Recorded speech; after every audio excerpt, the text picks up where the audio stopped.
All right, so good evening, everyone. We'll just wait for 3 more minutes. I'm just trying to give a buffer of 5 minutes so that everyone gets a fair chance to join in. And we will be starting 7:35 sharp.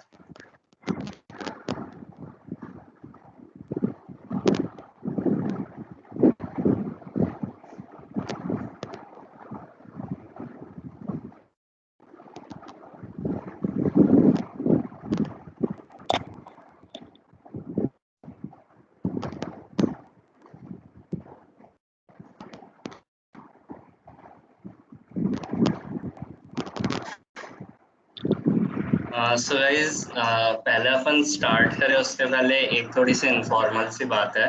एक मैंने chat पे meeting के chat में एक मैंने YouTube video का link डाला है। So that's from a channel Coding Jesus. So वो एक्चुअली एक प्रॉप ट्रेडिंग फर्म में काम करता है। सो मुझे एक्चुअली ऐसे ही अपने रिकमेंडेशंस में दिखा रहा था and he has made a video that why technical analysis is garbage. So actually मैं क्योंकि I am a technical analyst and मैं ऐसी टाइप की चीज़ें ढूंढते रहता हूँ दैट वो आर चैलेंजिंग दैट स्टफ। तो मैंने बहुत सारे ऐसे वीडियोस देखे हैं एंड बहुत सारे मतलब वो फालतू थे। तो मैंने ये वाला भी ट्राई किया एंड एक्चुअली उसके पॉइंट्स काफी सही थे। Karthik, can you mute your mic, please?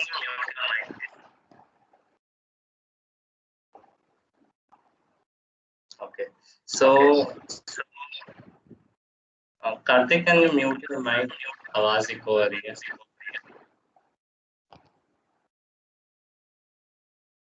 Okay, thank you.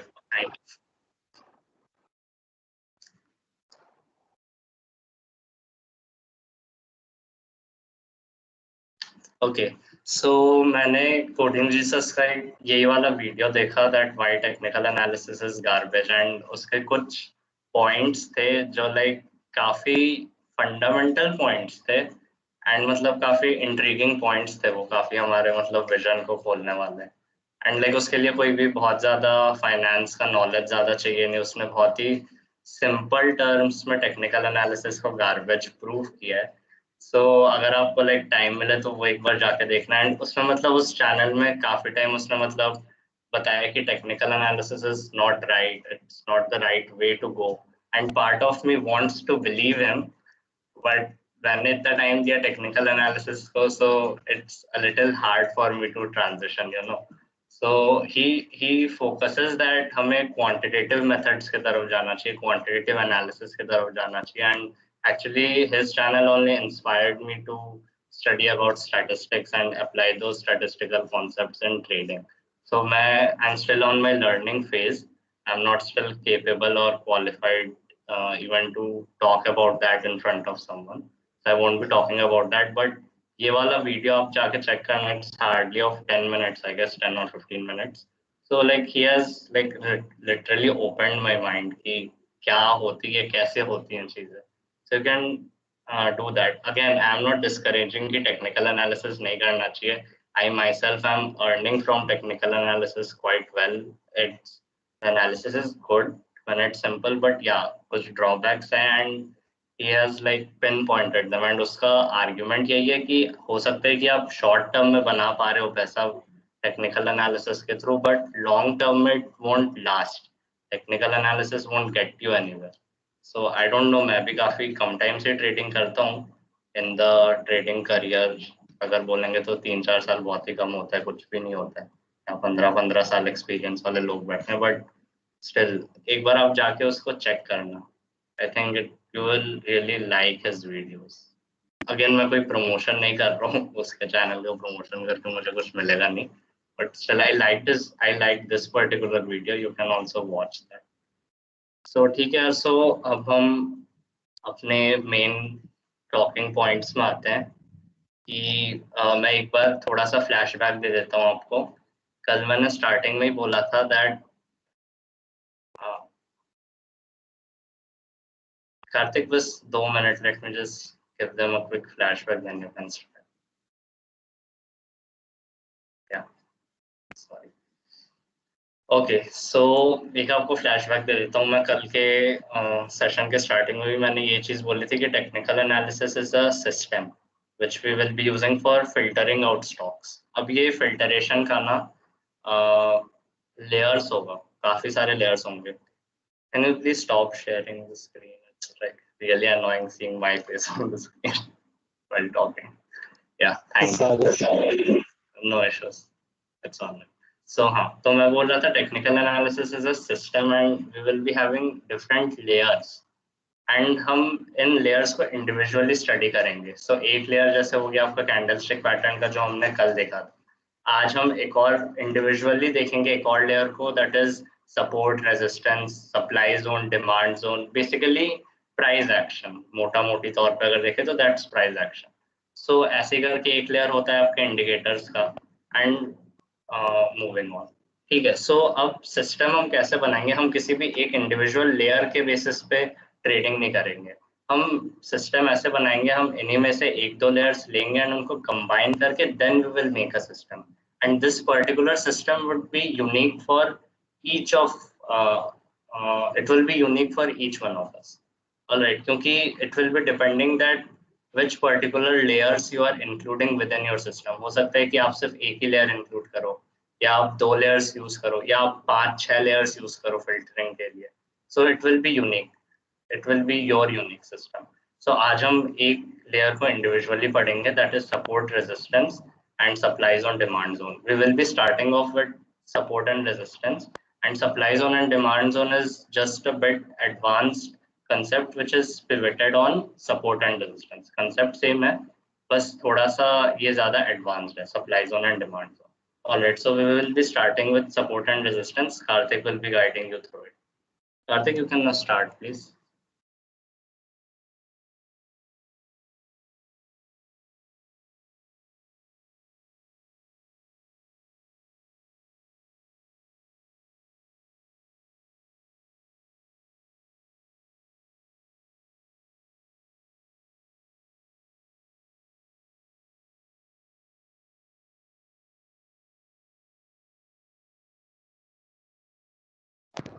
All right.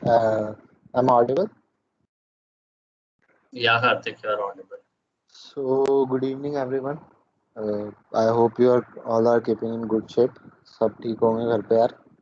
तो लास्ट टाइम अपन ने कैंडल स्टिक के बारे में डिस्कशन किया था।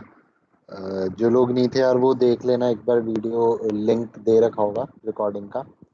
तो अपन ने उसमें ट्रेडिंग स्ट्रैटेजी के बारे में भी देखा था कि अपनी स्टॉप लॉस और अपना जो बाइंग प्राइस है वो कैंडल के हिसाब से क्या होना चाहिए।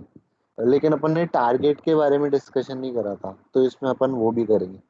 तो सपोर्ट एंड रेजिस्टेंस यार बहुत इम्पोर्टेंट चीज़ है, और इसको मैं बहुत आसान तरीके से एक बार बताना चाहूँगा। बचपन में सब पिटा करते थे, मतलब मार खाया करते थे पिताजी से, अपने फादर से। तो एक हद तक आपकी मम्मी अपन आपको पिटने देती होंगी, तो वो वही चीज़ स्टॉक मार्केट में अपन देखा जाए तो एक शेयर एक हद तक ही गिरता है। जैसे ये डायग्राम में दिख रहा है आपको कि ये सपोर्ट है, बार बार ये कोई भी मतलब एक्स वाई जेड कोई भी शेयर आया, ये यहाँ पर आया, सपोर्ट लिया और इस सपोर्ट से वापस ऊपर उठा और यहाँ पर उसको रेजिस्टेंस मिला, इससे ऊपर नहीं जा पाया, फिर वापस नीचे आया, फिर यहाँ से ऊपर उठा, फिर उठता उठता फिर वही रेजिस्टेंस लिया, और किसी ना किसी दिन वो इस रेजिस्टेंस को और इस सपोर्ट को भी तोड़ता ही होगा और नीचे गिरता होगा। तो अपन यार इसका लाइव एग्जांपल देखते हैं। मेरी नज़र में बहुत अच्छा एग्जांपल है इसका। कैसे हटेगा ये? तो अपन ऑडिबल हूँ ना मैं अच्छे से? थोड़ा सा कट रहा है लेकिन ऑडिबल हो। ठीक है यार, फिर भी देख लेते हैं। चलो कोई नहीं। आईटीसी लिया है मैंने, इसको मैं वन डे टाइम फ्रेम अभी पे क्लियर बोलता नहीं आ रहा करते। हूँ।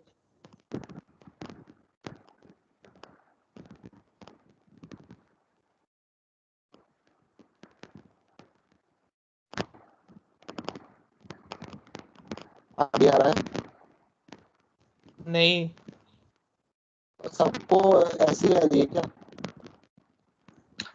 हाँ भाई कार्तिक, बता रहा तो है ऐसे स्क्रैच। शाश्वत वही कर लेता है यार, you can share your screen, हाँ ओके। क्योंकि सपोर्ट एंड रेजिस्टेंस में मुझे कुछ पीपीटी वीपीटी की जरूरत है नहीं।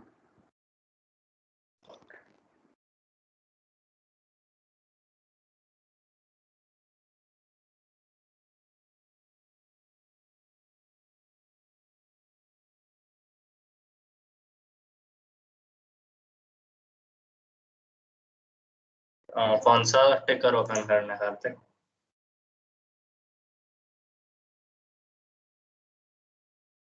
चलो उसने आईटीसी खोला था, डेली टाइम फ्रेम। ITC।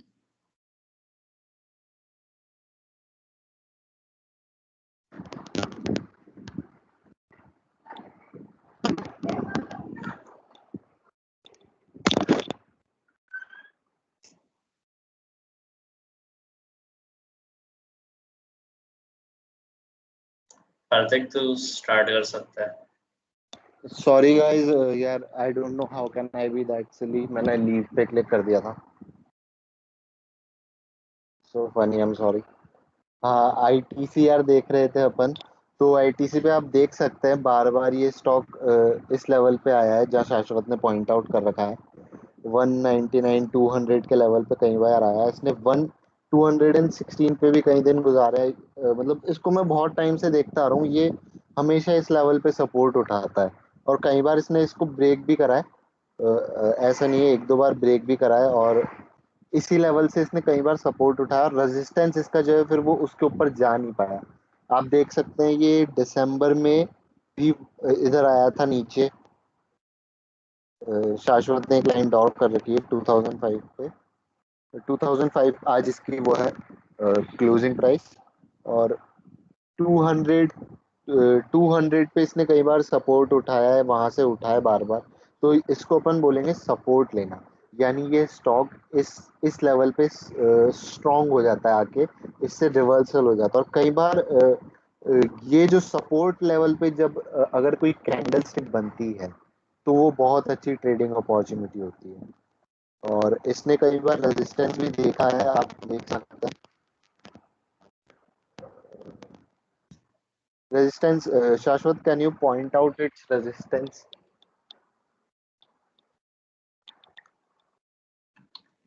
हाँ शाश्वत ने पॉइंट करा है 2018, हाँ इसका बिल्कुल बिल्कुल यही 220, और यही इस लेवल पे आके कई बार रेजिस्टेंस होता ही है इसमें। तो आप देख सकते हैं एक ही एग्जांपल हो गया आईटीसी, और इसके अलावा यार कोई एक स्टॉक का नाम ले दो तो वो अपन वो देख लेंगे। आरएनडी में से मत बोलना कोई भाई, कोई बाहर से बोल दो। NFLX। NFLX। हाँ Shashwat can you open NFLX? NFLX Netflix. Netflix, ओ तो यार इसका भी ठीक ही सपोर्ट है, ये इस लेवल पे ही बन रहा है। हाँ एक सपोर्ट ये है, एक सपोर्ट है 480 के आसपास, हाँ, और एक सपोर्ट उसके नीचे भी है 466, हाँ ठीक है। तो मान लीजिए अगर आपका शेयर ट्रेड कर रहा है कहीं इन दोनों के बीच में, जैसे कि मान लीजिए 470 पे ट्रेड कर रहा है, ठीक है, तो अगर वो किसी दिन गिरता गिरता 466 लेवल पे आता है तो वो हो गया आपके लिए बाइंग अपॉर्चुनिटी। अगर फिर वो ऊपर उठता है तो आपके लिए फिर वो सेलिंग अपॉर्चुनिटी होती है 485 पे, मतलब 485 पे उठ के वो रेजिस्टेंस गेन करेगा, मतलब वहां से ऊपर जाने में उसको तकलीफ होगी। और एक बार फिर वो अगर 485 का लेवल ब्रेक कर देता है तो फिर आप और ऊपर का रेजिस्टेंस चेक करिए कि कहाँ पर रेजिस्टेंस आ रहा है।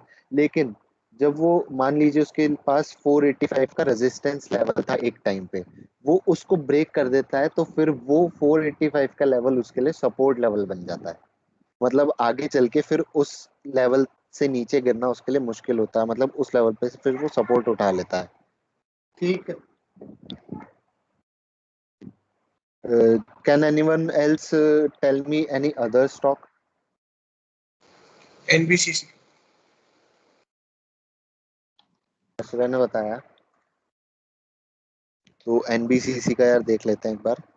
एनबीसीसी का तो एक सपोर्ट यही दिख रहा है। हाँ, शाश्वत है pointed out 52 level, it was resistance level once but it broke it's. तो आप देख आगे चल के इधर जब इसने ये पीछे था, मतलब मार्च में, तो ये इसका रेजिस्टेंस फेस हुआ था।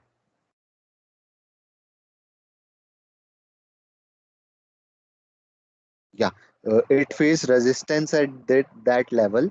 फिर उसके बाद शाश्वत, कैन यू जूम इनटू जून? हाँ या हियर। तो जब इसने ये ब्रेक करा, जब इसने एक अच्छी सी मार्बूजो कह सकते हैं इसको, इसकी विक निकल रही है लेकिन अच्छी सी कैंडल है ये, जब ब्रेकआउट हुआ अच्छी बड़ी सी कैंडल बनाई, बड़ी सी कैंडल बना के इसने ब्रेकआउट देके 57 का लेवल टच करा। फिर इसने 57 का लेवल जब टच करा, ये शायद 14 जून को हुआ। हाँ, 14 जून को करीब हुआ। फिर इसने ऊपर का रेजिस्टेंस लेवल फेस करा 58 का, 58 के ऊपर ये जा नहीं पाया, क्लोजिंग नहीं दे पाया, 58 के ऊपर गया था। कुछ 60 तक गया, ये लेवल 60 लेवल तक गया। फिर उसके बाद जब इसका ये 52 एक बार रेजिस्टेंस हुआ करता था, वही इसका सपोर्ट लेवल बन चुका है, देख सकते हैं आप। फिर इसने 52 लेवल पे जब ये रेजिस्टेंस फेस करा करता था पिछले दिसंबर टाइम में, तब उसको इसने अपना सपोर्ट लेवल बना लिया। ये 3 मार्च को इसका रेजिस्टेंस हुआ करता था, और इसने इसको जब ब्रेक करा तो ये इसका सपोर्ट लेवल बन चुका है, यानी इससे नीचे नहीं नहीं जाएगा। अगर जाएगा तो वो आपके लिए फिर से एक ट्रेडिंग अपॉर्चुनिटी होगी, क्योंकि वो ब्रेक डाउन होगा और फिर उससे शेयर नीचे गिरना चालू होगा, मतलब वो मुसीबत वाला वक्त होता है। फिर उसके बाद शेयर गिरता है, फिर अगले सपोर्ट लेवल तक की तैयारी होती है। जैसे कि अगर इसने मान लीजिए कल की तारीख में 52 के नीचे ब्रेकआउट दिया, मतलब 52 से नीचे गिरा, तो पहला आपका रेजिस्टेंस सपोर्ट लेवल बनेगा 46, मतलब आप 52 के बाद बेच सकते हैं, और आपका पहला जो सपोर्ट लेवल आ रहा है 46, तो वो आपका टारगेट होगा 46 में, फिर आप खरीद सकते हैं। फिर अगर 46 वाले लेवल को भी फिर ब्रीच करता है तो फिर आप फिर बेच सकते हैं, और फिर आपका टारगेट होगा कुछ 41। फिर उसके बाद का जो दूसरा टारगेट होगा उसके नीचे वाला, वो 38 के करीब का है। तो ये होता है सपोर्ट एंड रेजिस्टेंस। इसको ये बहुत बड़ा टॉपिक नहीं है, लेकिन बहुत इंपॉर्टेंट टॉपिक है। इंपॉर्टेंट क्यों है?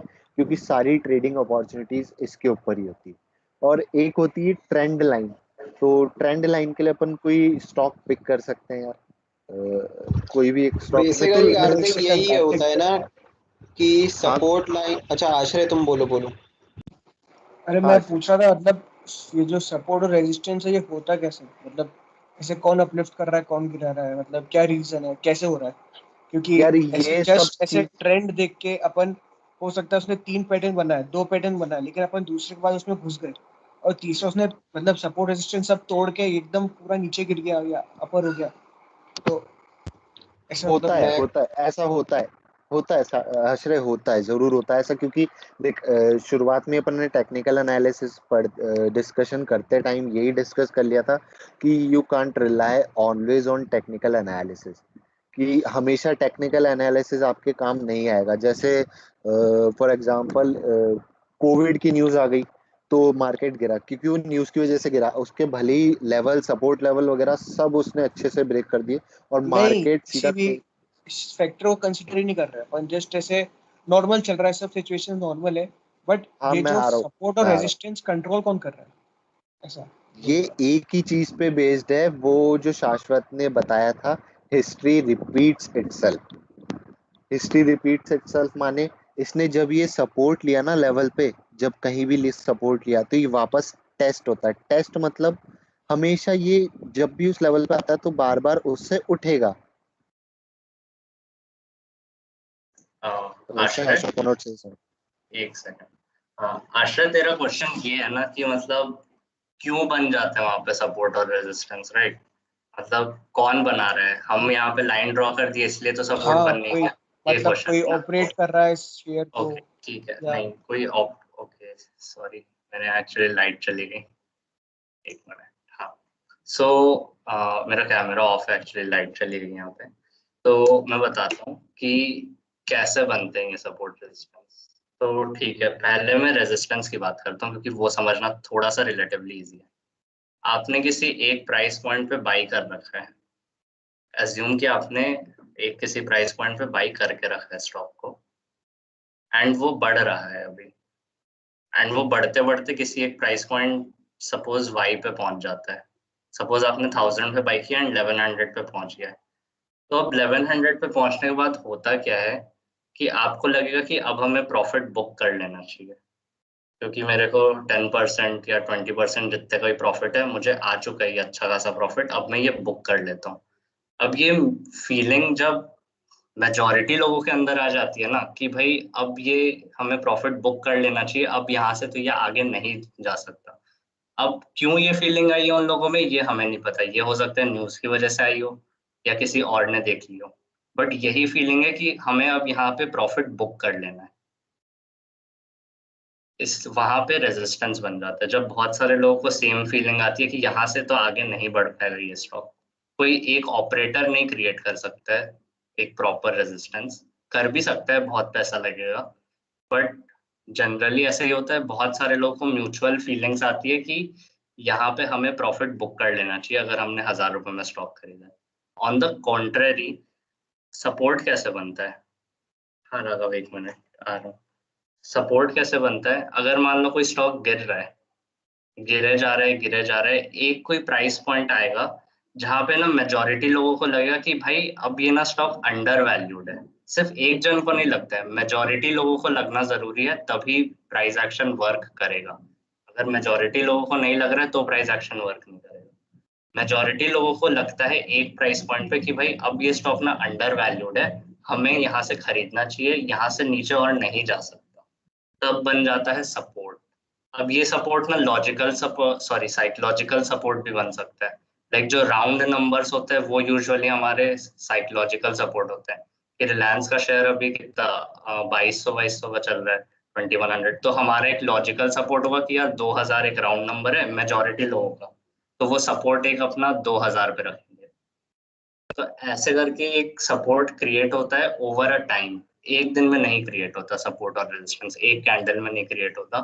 ओवर अ टाइम एक सपोर्ट और रेजिस्टेंस क्रिएट होता है due to the psychology of the participants in the market. That's it, कोई एक जना नहीं क्रिएट कर रहा है। Thus, That's basically, supports hard mentality, right? yeah, it's basically hard number। क्योंकि जितने भी जो ट्रेंड भी हो रहा है वो भी हार्ड मेंटालिटी से ही आ रहा है। ट्रेंड बनता कैसे? एक दिन में ट्रेंड ही बनता है। जब बहुत सारे लोग स्टार्ट कर देते हैं एक ही पॉइंट पे बाई करना, तब ट्रेंड बनना स्टार्ट हो जाता है। So that's how support and resistance also work.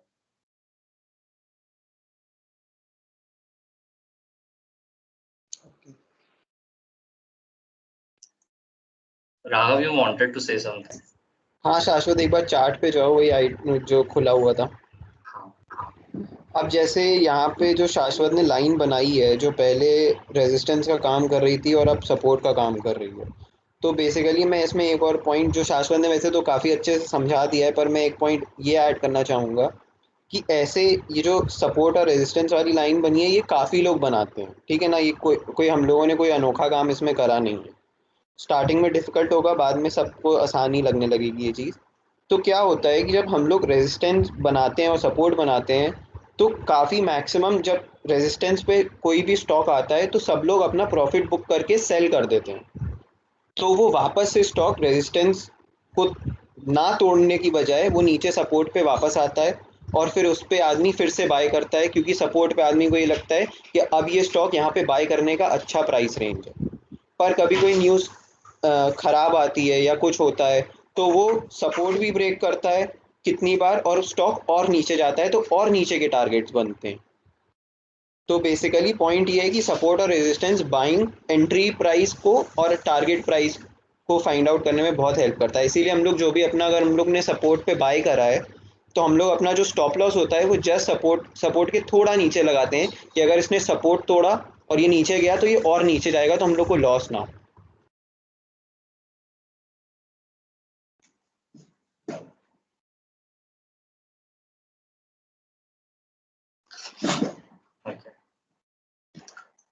And एक और चीज, हर्ड मेंटालिटी का मतलब ये नहीं होगा कि सिर्फ मेरे और आपके जैसे लोग जो रिटेल इन्वेस्टर्स है वही सपोर्ट रेजिस्टेंस क्रिएट कर रहे हैं। हमारे पास उतनी ताकत नहीं है इवन कलेक्टिवली। सो इसमें इंस्टीट्यूशनल इन्वेस्टर्स होते हैं, एफपीआईज होते हैं, एफडीआईज होते हैं, उनका भी बहुत बड़ा हाथ रहता है ये चीज को क्रिएट करने में। जो उसके प्रोमोटर्स रहते हैं उनका भी हाथ रहता है इसमें। So it's like a combined effect of all of those. So hard mentality as of market है वो, as of retail investor नहीं, as of market. Market में जो hard mentality चल रही है वो. Please don't confuse it with the hard mentality of people like us who are retailers. It's the hard mentality of the whole market. And that hard mentality is called the trend. वही actually trend होता है. Karthik, please continue. Any more queries यार, और किसी का कोई question हो या फिर कोई पॉइंट ऐड करना चाहता हो? सो ट्रेंड लाइन पे चलेंगे यार। मितुल कोई स्टॉक बताएगा?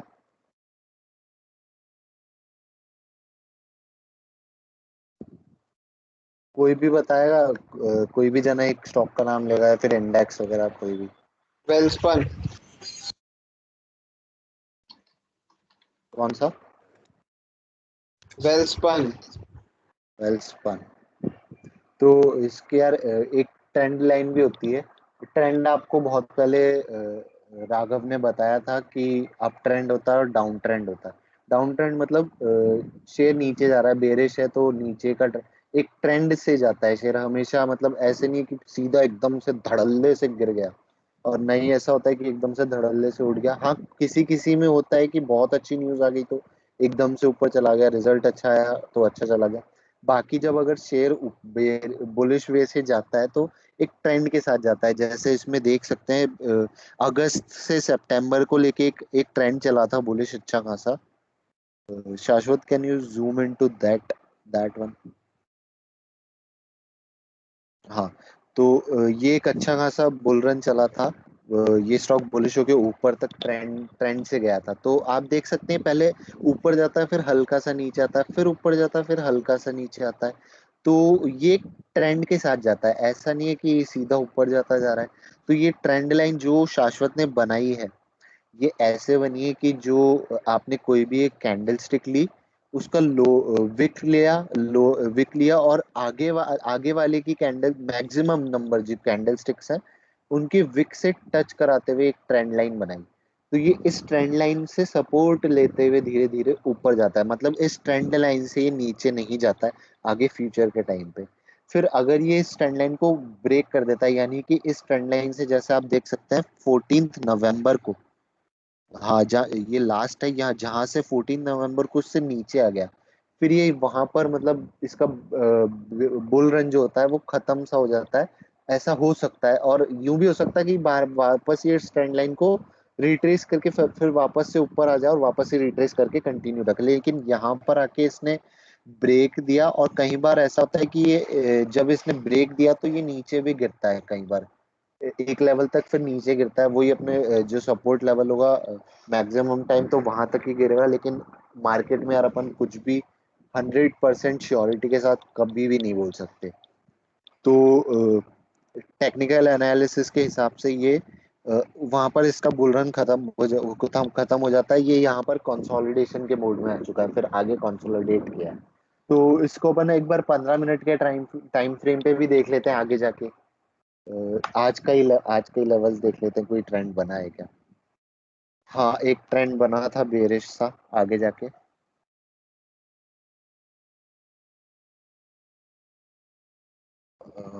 या ये जो लास्ट वाली विक जो थी उसको उठा के मैक्सिमम नंबर ऑफ विक्स को टच कराते हुए लाइन बनाई।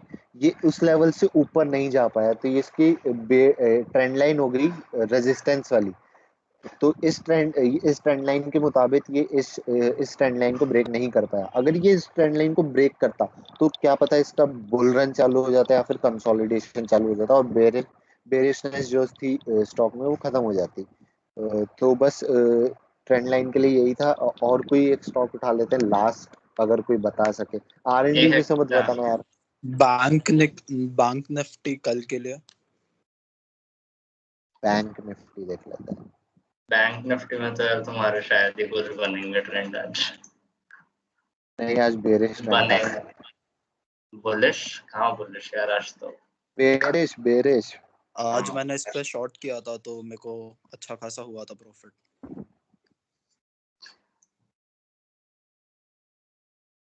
इसमें कुछ मेजर टर्म तो ट्रेंड दिख नहीं रहा अभी। लास्ट में कर थोड़ा सा बेरिश ट्रेंड बना था। ये हाँ, हो यही सकता अच्छी खासी बेरिश ट्रेंड ही था इसमें। आज एक लेवल तक वो शुरुआत में बुलिश था बैंक निफ्टी यार, ऊपर गैप अप भी खुला था, फिर अच्छा खासा ऊपर भी गया था, फिर उसके बाद नीचे जाना चालू हुआ। तो जैसा कि भूषण गौरव को मिला यार अच्छा खासा फायदा, तो ये इसका रेजिस्टेंस लेवल था। इस लेवल के ऊपर जा नहीं पाया ये इंडेक्स, और अच्छा खासा अपॉर्चुनिटी मिल चुकी थी। ऊपर इसने रेजिस्टेंस फेस करा, हॉरिजॉन्टल जो अपनी वाली रेजिस्टेंस लाइन थी वो फेस करी थी कुछ 35,000 35,268 लेवल पे। हाँ, अच्छा खासा लेवल था 35,000। इसके लिए बहुत अच्छा रेजिस्टेंस लेवल है आगे चल के। 35,000 हमेशा इसके लिए रेजिस्टेंस रहा है बैंक निफ्टी के लिए, अगर आप देखें तो। शाश्वत नीचे और वाली विक कनेक्ट कर दो। हाँ, कौन सी? एक बार तुम ग्रीन नीचे लाइन को वाली नीचे ट्रेंड, ले आओ, नीचे ले आओ ग्रीन लाइन को। नीचे? हाँ, अरे नहीं नहीं नहीं, तुम उसको उठाओ। एक एक नीचे वाली इससे पैरेलल ट्रेंड लाइन। हाँ, तुम पैरेलल ट्रेंड लाइन उसको नीचे रेड वाली से कनेक्ट कर दो, तो उसमें तुम्हें तो ब्रेकआउट दिख जाएगा। बिल्कुल पैरेलल पैरेलल बनेगी नहीं।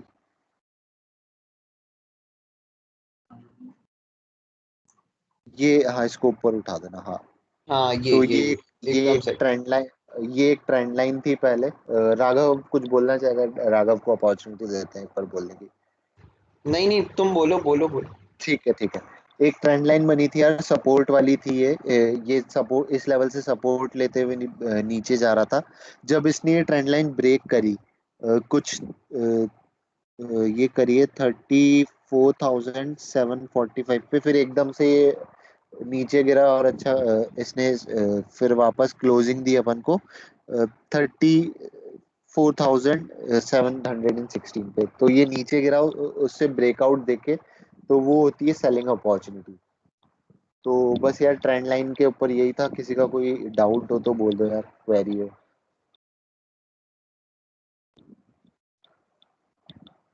यार मैं एक एग्जांपल दिखाता हूँ आप लोग को। ये एक्चुअली काफी मेरा फेवरेट एग्जांपल है ट्रेंड लाइंस का। मैं हमेशा दिखाता ही हूँ ये वाला। ये एक हिंदुस्तान यूनिलीवर का वीकली स्टॉक है। मैं एक्चुअली पोजिशनल ट्रेडिंग ज्यादा करता हूँ, स्विंग ट्रेडिंग। सो मेरे टाइम फ्रेम्स यूजुअली हायर ही रहते हैं, डेली, वीकली, मंथली के। सो ये दो ट्रेंड लाइंस थे, ये काफी अच्छा सपोर्ट और रेजिस्टेंस प्रोवाइड कर रहे थे, ये दो ट्रेंड लाइन हिंदुस्तान यूनिलीवर में। एंड ये काफी टाइम से स्पॉट आउट करके रखा हुआ है। एंड हो सकता है कि अब ये चीज ब्रेकआउट हो जाए या यहाँ से ये रिवर्स हो जाए। रिवर्सल सा दिख तो रहा है, बट देखते हैं क्या होता है। ये एग्जैक्टली इसी पॉइंट पे आप देख रहे हो, इसी ट्रेंड। और ये वाली ट्रेंड ब्लू लाइन यार चिप मैंने आज नहीं बनाई है ये। ब्लू ब्लू चिप्स अच्छा खासा वो देते हैं ना यार, ट्रेडिंग अपॉर्चुनिटी इंट्राडे और स्विंग में ब्लू चिप्स बहुत अच्छे अपॉर्चुनिटीज देते हैं। सही मतलब इनका लेवल सही होता है, इससे सपोर्ट रेजिस्टेंस लेवल बहुत अच्छा रहता है इनका। लाइक अगर ज्यादा लंबे टाइम फ्रेम अगर आप बढ़ाओगे, उसमें अगर आप सपोर्ट रेजिस्टेंस ड्रॉ करते हो तो वो थोड़ा सा ट्रैक रखना भी आपको लिए इजी हो जाता है। क्योंकि जैसे ही आप 5 मिनट 15 मिनट के कैंडल्स में चले जाते हो तो आपको लाइक पूरे 6 घंटे बैठे रहना पड़ेगा स्क्रीन के सामने, क्योंकि हर 5 मिनट और 15 मिनट के कैंडल के साथ साथ एक नई ट्रेंड नजर आती रहेगी। आपको हर 5 मिनट 15 मिनट में अपना व्यू चेंज करना होगा। दैट्स वाई आपने सुना भी होगा बहुत लोगों को कि इंट्राडे इज द टफेस्ट, क्योंकि इतने जल्दी व्यू अपना चेंज करना बहुत ही मुश्किल काम है, बहुत ही एक्सपीरियंस लोग ही कर पाते हैं। एंड पोजिशनल ट्रेड जैसे होता है तो आपको अडेप्ट होने का टाइम बहुत ज़्यादा मिलता है। अब वीकली टाइम फ्रेम पे अगर आप कुछ काम कर रहे हो, कुछ सपोर्ट रेजिस्टेंस ट्रेंड लाइंस बना रहे हो, तो आपको अपने आप को अडेप्ट करने का टाइम बहुत ज्यादा मिलेगा एंड इंट्राडे में आपसे वो टाइम छीन लिया जाएगा and that's what intraday page you for. आप कितना जल्दी व्यू उसमें अपना चेंज कर पा रहे हो, कितना जल्दी डिसीजन ले पा रहे हो व्यू चेंज करके, उसी के लिए इंट्राडे में आपको पेमेंट मिलती है। मैं यूजुअली नहीं करता हूँ इंट्राडे, मुझसे होता नहीं है अच्छे से, मैं स्विंग ट्रेडिंग ही करता हूँ एंड मेरे टाइम फ्रेम्स हमेशा हायर से स्टार्ट करता हूँ मैं पोजिशनल से। So you can try both of them, I am not discouraging.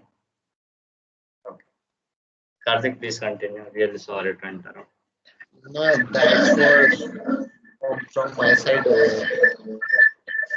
अगर किसी को कोई और देखना हो तो एग्जांपल अपन देख सकते हैं, बाकी क्योंकि ऐसे इतना लंबा सेशन अपन ने ट्रेंड लाइन देख लिया, सपोर्ट रेजिस्टेंस देख लिया, ज़ील शाश्वत। हाँ, ज़ील में भी एक्चुअली ऐसा ही एक ट्रेंड लाइन बन रहा था। Just hide it.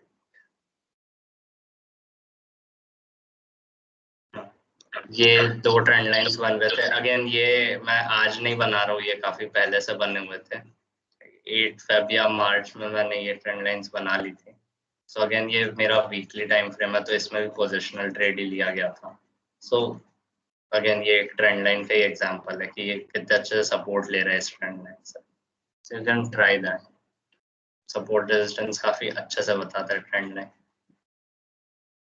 ओके, सो कार्तिक तेरा हो गया ना? Shall I continue with supply and demand? Thank you everyone. फिर भी मैं एक बार बोलना चाहूँगा यार, किसी को कोई डाउट हो तो डीएम कर सकता है, देखना हो, कुछ भी पूछना हो, सिर्फ सपोर्ट रेजिस्टेंस के बारे में भी नहीं, हमारे ग्रुप में जो भी एडमिन है, कोई भी एडमिन है, उसको मैसेज कर दो यार, किसी कोई भी क्वेरी हो तो, और कुछ भी सजेशन हो, क्रिटिसिज्म, तो we are open to everything, you can message us any time. Thank you Shashwat, you can continue. Okay, so ठीक है, तो सप्लाई और डिमांड जोन हम फिर डिस्कस करते हैं आपकी क्या होता है, क्या कंसेप्ट है उसके पीछे का।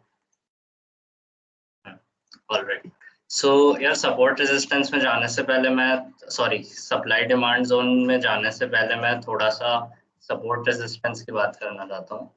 उसके पीछे का इंट्यूशन मैंने थोड़ा सा क्लियर आउट करने की कोशिश की जब आश्रय ने वो क्वेश्चन पूछा, बट मैं थोड़ा सा और उस पे एक्सप्लेन करता हूँ and then we will jump on to supply and demand zones. तो यार सपोर्ट किसी स्टॉक का अगर किसी लेवल पे बन रहा है, तो जैसे अभी कार्तिक ने एक्सप्लेन किया, तो उसके हिसाब से यहाँ पे हमारा कहीं सपोर्ट बनेगा। ये इंडिगो का स्टॉक है डेली टाइम फ्रेम पे। मैं इसी स्टॉक का एग्जांपल लेते हुए आगे बढ़ूंगा, बाद में हम और भी एग्जांपल्स देखेंगे, so don't worry about that. ये मुझे क्योंकि बेस्ट एग्जांपल लगा समझाने के लिए, that's why I am taking it. So एक अगर अपन सपोर्ट बनाने का ट्राई करते हैं स्टॉक का इंडिगो का डेली टाइम फ्रेम पे, तो ये 1500 के आसपास सपोर्ट उसका बनता नजर आ रहा है। विजुअली आपको काफी क्लियर नजर आ रहा होगा कि इस जगह पे आके सपोर्ट बन रहा है।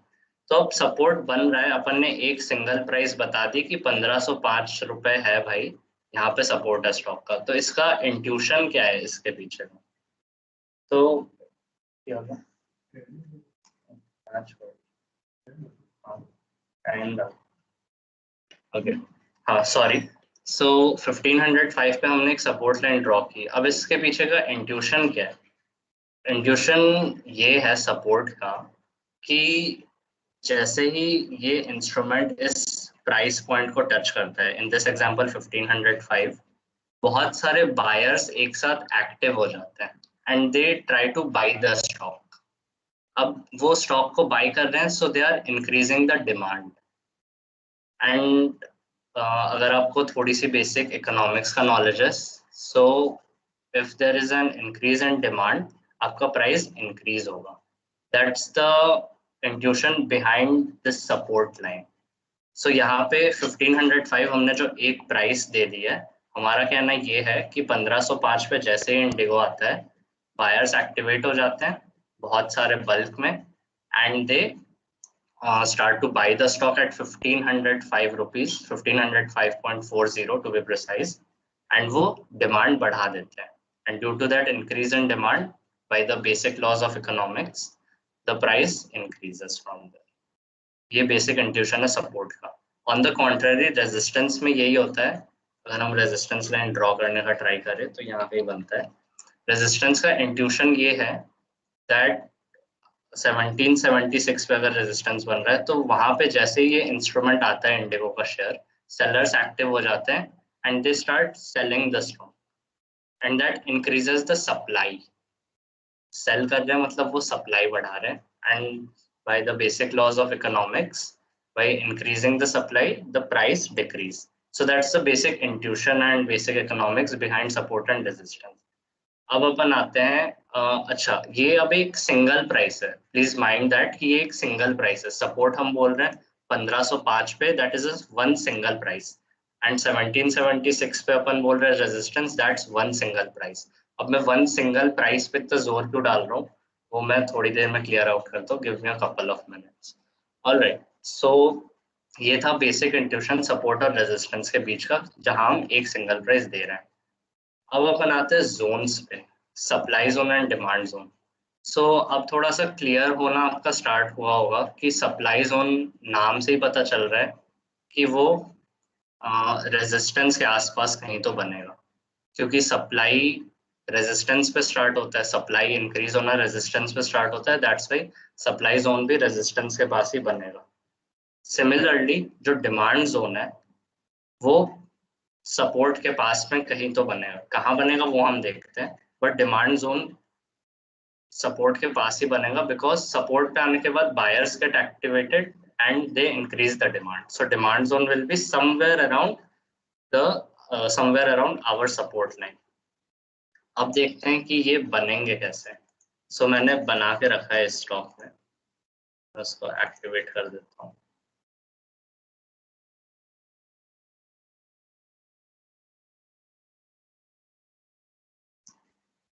ओके, सो ये जो आपको पिंक बॉक्स दिख रहा होगा अभी लैपटॉप पे, ये है एक जोन।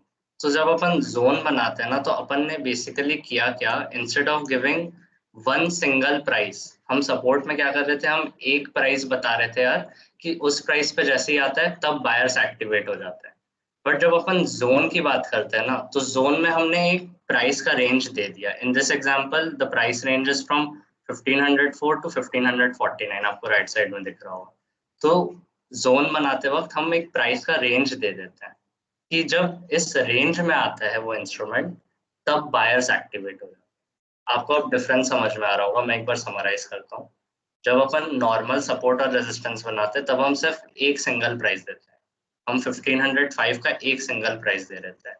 बट जब अपन डिमांड जोन बना रहे हैं तब हम प्राइस का एक रेंज दे दे रहे हैं कि इस रेंज में जब आएगा then we will call that buyers are getting activated and demand will increase from here. So अब ये वाली चीज आपको थोड़ा सा और इंट्यूशन प्रोवाइड करने का ट्राई करता हूँ, सप्लाई जोन में होता क्या है।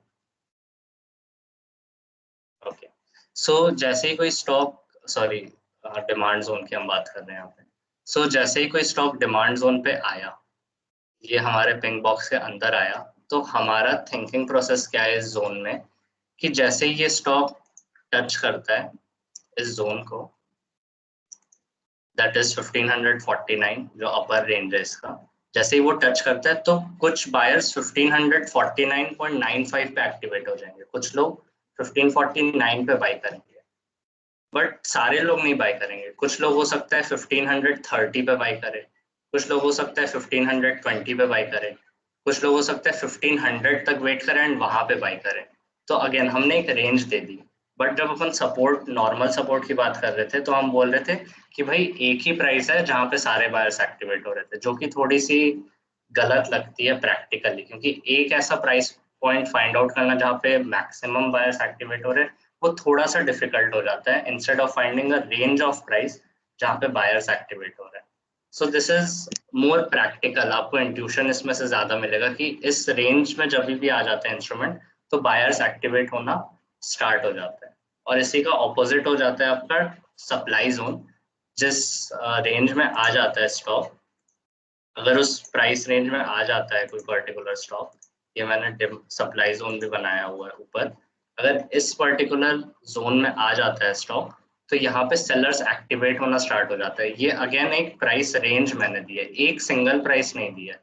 हमने जब सिंपल रेजिस्टेंस बनाई थी तो हमने एक सिंगल प्राइस दी थी, बट जब अपन सप्लाई जोन की बात कर रहे हैं तो मैंने रेंज ऑफ प्राइस दी हुई है 1759 से 1800 तक। तो जब भी 1759 टच करेगा तो हो सकता है कुछ नंबर ऑफ सेलर 1759 पे सेल करे, कुछ सेलर्स 1760 पे सेल करे, कुछ 1800 पे सेल करे, तो ऐसे करके डिवाइड हो जाएंगे, बट इस रेंज में वो सेल करे।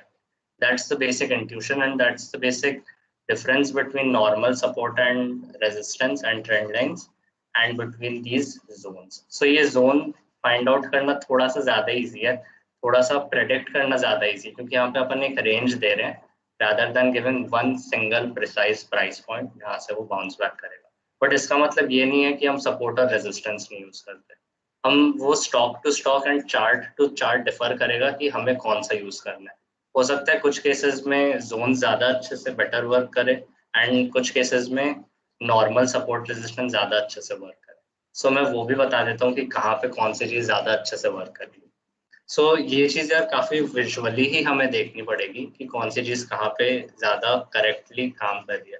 अगर हमें एक सिंगल प्राइस पॉइंट दिख रहा है, वेरी विविडली हमें एक सिंगल प्राइस पॉइंट दिख रहा है जहाँ से बार बार वो बाउंस बैक किया, जैसे हमने पिछले एग्जाम्पल्स में देखा था, राइट, हिंदुस्तान यूनिलीवर।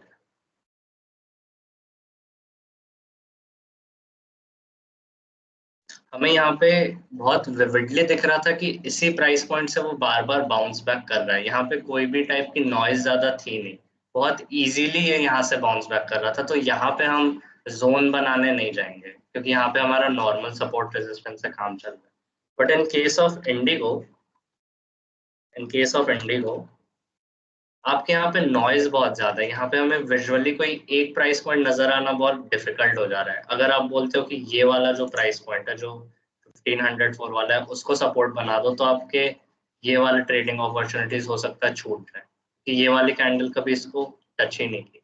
तो इससे हमारी ट्रेडिंग अपॉर्चुनिटीज भी थोड़ी सी ज्यादा एनहांस हो जाती है क्योंकि हमने इसमें एक रेंज दे दिया प्राइस की। तो हो सकता है कि हमारा जो प्राइस है इंस्ट्रूमेंट का वो एक सिंगल प्राइस को टच ना करे, बट वो इस जोन में आ जाए। तो जैसे ही वो जोन में आ जाता है तो हमारा ट्रेड एक्टिव होने के प्रोसेस में चले जाता है। So I hope I have clarified that. अगर आपको कोई डाउट है तो आप पूछ सकते हो, कुछ अगर क्लियर ना हुआ हो तो।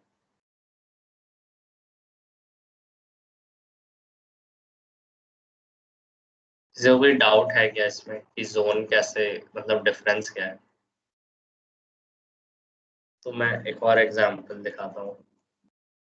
ये भी एक रीसेंट ट्रेड लिया हुआ था मैंने, पर्सनली मैंने ट्रेड लिया था इसमें, आइडिया का ये स्टॉक है। इसमें भी देखो कि ये वाला एरिया भी थोड़ी देर के लिए इग्नोर करना, मैं आऊंगा इस पे भी कि यहाँ तक मैंने एक्सटेंड क्यों करके रखा है। अभी सब आप इस एरिया पे फोकस करो कि इस वाले एरिया में जब जब स्टॉक आया है यहाँ से बायर्स एक्टिवेट हुए हैं एंड उन्होंने एक डिमांड दे रखी है। अब एक क्लासिकल एग्जाम्पल, अगर हम लोग सपोर्ट ड्रॉ करते हैं, भूल जाओ कि ये वाली चीज अभी तक बनी हुई है, हमारे पास डेटा मान लो यहीं तक का है फ्रॉम 19 अक्टूबर, तो हमारा कुछ जो सपोर्ट लाइन है वो यहाँ कहीं पे बनता, अराउंड 7.90 रुपीज। मैं थोड़ा सा क्लियर आउट कर देता हूँ चीज़ों को। हमारा सपोर्ट कहीं यहाँ पे बनता। अब तुम देखो यहाँ पे हमारा सपोर्ट बनता, हमें ये वाला ट्रेड कभी मिलता ही नहीं। जो 10 में वाला ट्रेड है ये हमें कभी मिल ही नहीं पाता क्योंकि इसने सपोर्ट को कभी टच ही नहीं किया। तो यही हमें फायदा मिल जाता है जब अपन बनाते हैं जोन्स बनाने का हमें यही फायदा मिलता है क्योंकि अपन ने जब जोन यहाँ पे बनाई थी तो ये वाला जो प्राइस है वो इस जोन पे आ गया था, in our demand zone it was there, तो हमारा ये ट्रेड एक्टिवेट हुआ था। अगर हम सिर्फ सपोर्ट पे काम कर रहे रहते तो हमारा ये ट्रेड कभी एक्टिवेट ही नहीं हुआ होता। So that's the reason behind. ठीक है, सो अब एक और कॉशन वाली चीज है यार जो कि बहुत ज्यादा आपको काम आएगी।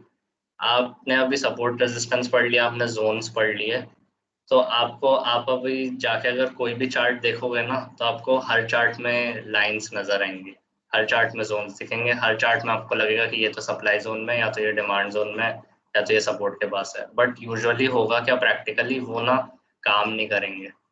आप 20 स्टॉक्स देखोगे ना, आपको हो सकता है अभी आप देखोगे तो आपको 20 स्टॉक्स में मिल जाएंगे सपोर्ट और रेजिस्टेंस, बट ना वो फीजिबल नहीं होंगे वो वाले। तो अब इस चीज को हम एलिमिनेट कैसे करें, जो इररिलेवेंट सपोर्ट रेजिस्टेंस और जोन्स है उन चीजों को हम एलिमिनेट कैसे करें। सो दो पैरामीटर्स है जो मैं यूज करता हूँ सपोर्ट और रेजिस्टेंस का स्ट्रेंथ जानने के लिए, कि वो कितने ज्यादा रेलेवेंट है वो जानने के लिए, एंड वो यूज करना बहुत जरूरी है। सो ये सिर्फ दो बेसिक पैरामीटर्स है जो मैं अभी शेयर कर रहा हूँ, और भी पैरामीटर्स होते हैं जिनको हम बाद में देखेंगे। सो ये बेसिक पैरामीटर्स को तो पहले आप ध्यान रखना कि ये पैरामीटर्स मीट हो रहे हैं कि नहीं इस पर्टिकुलर जोन में। तो पहला पैरामीटर तो है नंबर ऑफ टचेस। मैं वापस से इंडिगो के स्टॉक में आ जाता हूँ।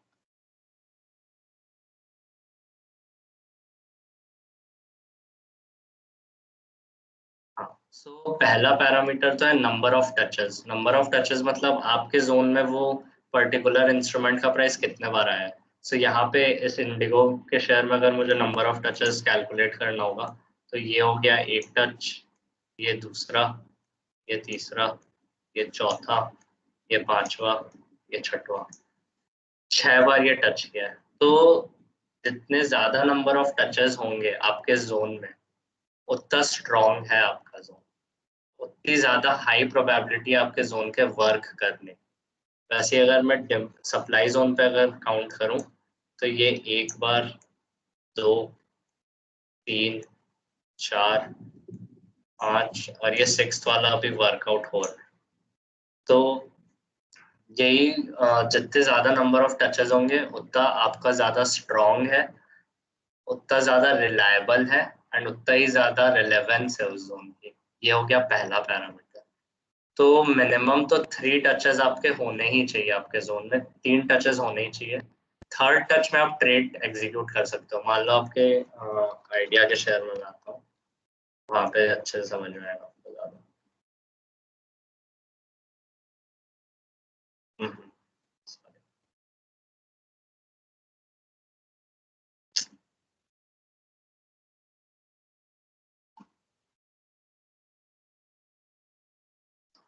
Okay, so number of touches आपके 3 तो एटलीस्ट होने चाहिए। आपका जो जोन है उसमें 3 टचेस तो होने ही चाहिए। अगर सिर्फ 2 टचेस है ना तो वो आपका वर्क करेगा नहीं। तो जैसे जब मैंने ये वाला जोन बनाया था ना तब तक इसमें 2 ही टचेस हुए थे। एक टच तो यहाँ पे हुआ था, इस जोन पे एक टच यहाँ पे हुआ था, दूसरा टच यहाँ पे हुआ था, ये 2 टचेस हुए थे, एंड तीसरे टच होने को आ चुका था। तो अगर ये तीसरा टच अगर फेल हो जाता ना तो फिर ये जोन खत्म हो जाता, इसकी कोई रेलेवेंस रह नहीं जाती, क्योंकि तीसरे टच में ये फेल हो गया। बट क्योंकि ये तीसरे टच में सक्सेसफुल हुआ तब मैंने इसमें ट्रेड लिया था।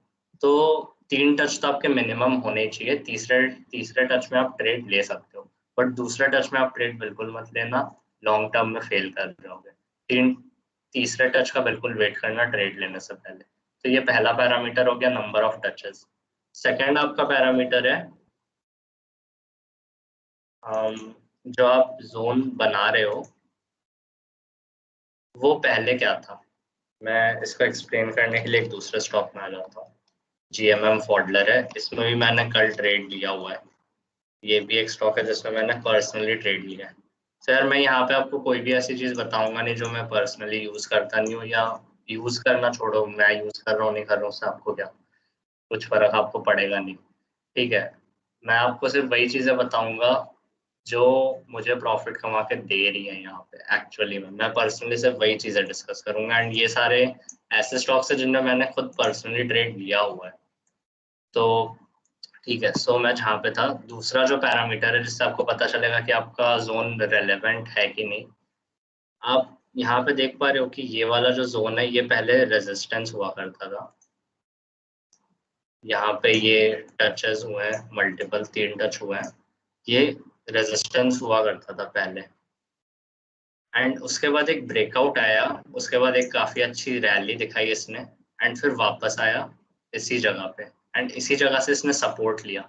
तो कहने का मतलब ये कि अगर आपका जोन जो आपका सप्लाई जोन है अगर वो ब्रेक हो जाता है एंड बाद में अगर वो डिमांड जोन की तरफ वर्क करने लगता है तो उस स्टॉक का बहुत उस जोन का काफी बहुत रेलेवेंस हो जाता है, वो जोन आपका काफी स्ट्रांग हो जाता है। ये सेकंड पैरामीटर है। सिमिलरली अगर आपका कोई स्टॉक पहले डिमांड जोन हुआ करता था जैसे ये वाला जोन एंड बाद में अगर वो रेजिस्टेंस दे रहा है that is it is acting as a supply zone, then again this zone becomes really important and this zone becomes really strong. Okay so ये सेकंड पैरामीटर है। तो पहला तो हमें चेक करना है कि टचेस नंबर ऑफ टचेस कितने हैं, अगर 3 से कम टचेस है तो हमें ध्यान देना नहीं है। तीसरे टच में हम उस पर ट्रेड कर सकते हैं। सेकंड पैरामीटर है कि जो अपन जोन ड्रॉ कर रहे हैं वो क्या पहले उसका ऑपोजिट जोन रह चुका है, मतलब अगर अपन डिमांड जोन ड्रॉ कर रहे हैं तो क्या वो पहले सप्लाई जोन था, अगर था तो बहुत अच्छी बात है, तो फिर नंबर ऑफ टचेस हम इग्नोर भी कर सकते हैं। अगर वो पहले सप्लाई जोन था एंड अब अगर डिमांड जोन बन रहा है तो फिर हम नंबर ऑफ टचेस इग्नोर भी कर सकते हैं कुछ केसेस में। एंड सिमिलरली अगर वो सप्लाई जोन हम बना रहे हैं एंड वो पहले अगर डिमांड जोन था तो अगेन वो काफी एक स्ट्रॉन्ग जोन बन जाता है। So that was all about the zones, ई जोन्स का क्या रेलेवेंस है, क्या कर सकते हैं। ठीक है, अब एक और क्वेश्चन देना चाहता हूँ आप लोग को कि ये ना सिर्फ एक लेयर है फिल्टरेशन प्रोसेस का, जैसे कि मैंने बोला हम एक लेयर पे फिल्टर करके कभी भी ट्रेड नहीं लेंगे टेक्निकल एनालिसिस के बाद, हम मल्टीपल फिल्टर्स को कंबाइन करेंगे। तो अभी आप जोन्स बनाना प्रैक्टिस करने के लिए जोन स्पॉट आउट करने की कोशिश करना, क्योंकि यहाँ पे मैं आपको बना के दे दे रहा हूँ तो बहुत इजी है फाइंड आउट करना कोई बना के दे दे रहा है तो, बट जब आप नेकेड चार्ट्स देखोगे तो वो काफी मुश्किल हो जाएंगे। तो क्वेश्चन ये है कि आप जाके ट्रेड करना मत चालू कर देना। आपने अगर कोई जोन स्पॉट कर लिया है तो उस पे वॉच रखो उस जोन पे कि जब उस जोन पे आ रहा है प्राइस तो वहां से हो क्या रहा है। मैं बताता हूँ कि कैसे वो चीज देखनी है। इंडिगो के शेयर पे आके वापस से एग्जांपल ले रहा हूँ इंडिगो का। ये तो नहीं कर सकते, ठीक है। तो मैं एक बार डिलीट कर ही देता हूँ यार, वापस से जोन बना लूँ।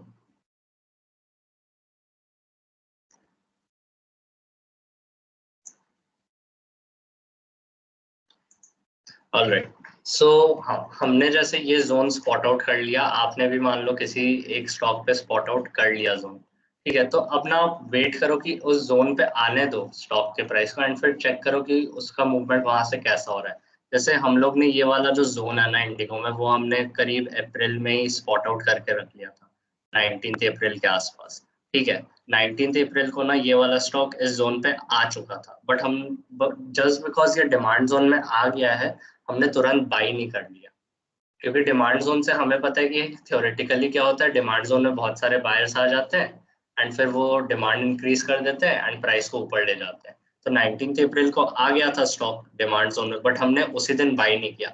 हम वेट कर रहे थे किसी काइंड ऑफ कॉन्फर्मेशन का, एक और सेकेंड लेयर के कॉन्फर्मेशन देने का। सो यहाँ पे हमने ट्रेड इसी बेसिस पे लिया, हमने वेट किया। 19 अप्रैल को कुछ भी हमें दिख नहीं रहा था कॉन्फर्मेशन, 20th को भी कुछ नहीं दिखा, एक भले ही ग्रीन सी कैंडल बनी बट काफी लंबे विक्स थे तो इसका कोई मतलब नहीं है कैंडल स्टिक पैटर्न में। थर्ड डे 22 को भी कुछ उतना खास बना नहीं। जो फोर्थ डे है दैट इज 23 अप्रैल, इस दिन एक बना था hammer, that is a bullish candle, एक डाउन ट्रेंड है। इस डाउन ट्रेंड की वजह से ये डिमांड जोन पे आया एंड उसके बाद 23 अप्रैल को एक हैमर बनी, that is bullish, that is a bullish candle stick pattern. तो देखा आपने कि कैसे करके हमने दो लेयर्स को कंबाइन किया। फर्स्ट लेयर था हमारा जोन बनाना जो कि हमने बना के रख लिया, दूसरा लेयर था हमारा कैंडल स्टिक पैटर्न, वो हमने यहाँ पे यूज किया और उसी बेसिस पे हमने ट्रेड को एग्जीक्यूट किया। हमने 23 अप्रैल को ये स्टॉक को बाई किया था। So that's how we rolled it. तो ऐसे ही करके हमें भी एक पर्टिकुलर बस हमने जोन बना लिया, सपोर्ट रेजिस्टेंस बना लिया, उसके बेसिस पे हम कभी ट्रेड नहीं करेंगे। हम किसी टाइप के कॉन्फर्मेशन का वेट करेंगे, हो सकता है कोई इंडिकेटर यूज कर ले, हो सकता है कोई कैंडल स्टिक पैटर्न, हो सकता है कोई चार्ट पैटर्न यूज कर ले, डब्ल्यू बन रहा हो, double top double bottom etcetera etcetera, उन सब की बात करेंगे। तो ऐसे टाइप की किसी कॉन्फर्मेशन का हम वेट करेंगे। जस्ट बिकॉज वो डिमांड जोन में आ गया है हम बाय नहीं कर लेंगे, एंड जस्ट बिकॉज वो सप्लाई जोन में आ गया है हम उसे शॉर्ट नहीं कर लेंगे।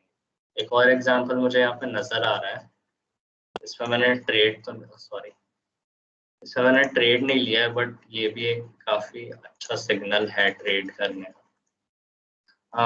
यहाँ पे ये स्टॉक 28 मई को सप्लाई जोन पे आ गया था, बट हम सेल नहीं करेंगे, हम किसी टाइप के कॉन्फर्मेशन का वेट करेंगे। उसके बाद कुछ भी हुआ नहीं, कुछ खास हुआ नहीं। ये वाला जब आप देखोगे 9 जून, तो ये एक बियरिश पैटर्न बन रहा है। एक अप ट्रेंड के बाद ये शायद हैंगिंग मैन होता है या शूटिंग स्टार, मुझे नाम कुछ भी याद नहीं रहते, बट ये एक बियरिश कैंडल है। आप चेक कर सकते हो, वो चीज क्रॉस चेक कर लेना, ये होता है एक बियरिश कैंडल। एक अप ट्रेंड के बाद ऐसी वाली जब कैंडल बनती है, दैट्स अ बियरिश थिंग। तो this was our confirmation to short the stock from right here. आपको देखो अभी तक काफी अच्छा प्रॉफिट हो जाते हैं यहाँ पे। तो ये वाला ट्रेड मैंने तो लिया नहीं था पर्सनली, ये मैंने अभी स्पॉट आउट किया, बट ये वाला जो ट्रेड है ये हमने पर्सनली लिया था 23 अप्रैल के आसपास। So that was it for the zones. अगर किसी को कोई डाउट्स है तो यार पूछ सकते हो, if anyone has some doubts and issues.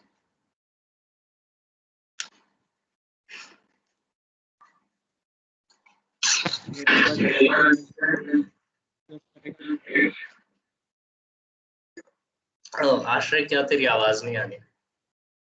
एक बार फ्यूचर तेरी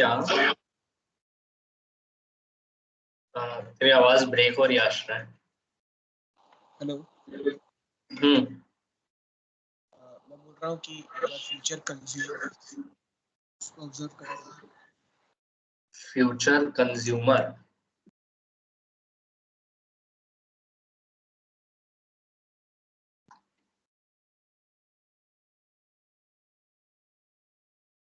ओके, सो इसमें क्या करना है? इसमें क्या अच्छा, जोन्स बना के बताऊं? ओके ओके, मुझे लगा कि तुझे कुछ मिला and you wanted to share. Okay, so यहाँ पे मुझे okay sure sure, no doubt.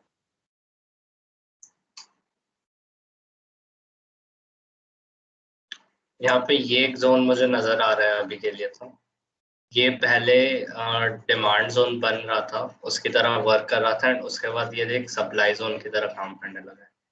And अभी रिसेंटली इसका ब्रेकआउट हुआ है 15 जून को, काफी टाइम हो गया। एंड उसके बाद ये अभी अपने डिमांड और सप्लाई जोन के अराउंड ही रिवॉल्व कर रहा है। एंड एक और जोन हम ऐसे बना सकते हैं यहाँ पे। अच्छा, एक और चीज, ये जोन्स बनाना काफी सब्जेक्टिव चीज है, ये आपको विजुअली ही देखना पड़ेगा। मैं मोस्टली ऐसा करता हूँ, मैं अपना तरीका बता देता हूँ कि मैं मोस्टली क्या करता हूँ, मैं ना क्लोजिंग प्राइसेस को कनेक्ट करने का ज्यादा ट्राई करता हूँ। यहाँ पे मैंने ये वाली एक क्लोजिंग प्राइस कनेक्ट कर रखी है, एंड यहाँ पे भी इसकी क्लोजिंग शायद यहाँ पे क्या, हाँ, क्लोजिंग प्राइसेस को मैं कनेक्ट करने का ज्यादा ट्राई करता हूँ, वो ज्यादा अच्छा मुझे व्यू देता है। नहीं तो आप ऐसे हाईज और लोज को भी ले सकते हो, कोई दिक्कत वाली बात नहीं है, क्योंकि ये अपन रेंज बना रहे हैं तो हमें ज्यादा प्रॉब्लम नहीं आएगी। ये सब प्रॉब्लम तब फेस होती है जब हम एक सिंगल प्राइस प्रेडिक्ट करने की कोशिश करते हैं। हम जोन बना रहे हैं, हम रेंज बना रहे हैं, तो हम अपने हिसाब से कितना भी बड़ा या छोटा कर सकते हैं उस चीज, उतना कुछ मैटर करेगा नहीं। तो सही साइड पे जब जुलाई पे था, हाँ ना, तो इस पे 3 वो आए, 3 नहीं पीछे जुलाई 2020 जुलाई लास्ट ईयर, थोड़ा पीछे। हाँ, देख इधर 3 जगह इस जोन में आया था 3 बार, ठीक है ना। बट फिर जब तीसरी बार आया ऊपर गया भी था, तो मतलब जैसे हाँ। तूने बताया कि ट्रेड ले सकते थे अगर वो शो करे ऊपर पैटर्न मूव करना, तो बट जैसे ही लिया उसके नेक्स्ट से डाउनफॉल हो गया कुछ ज्यादा ही। कहाँ डाउनफॉल हुआ? थर्ड टाइम तो ये टच था ना।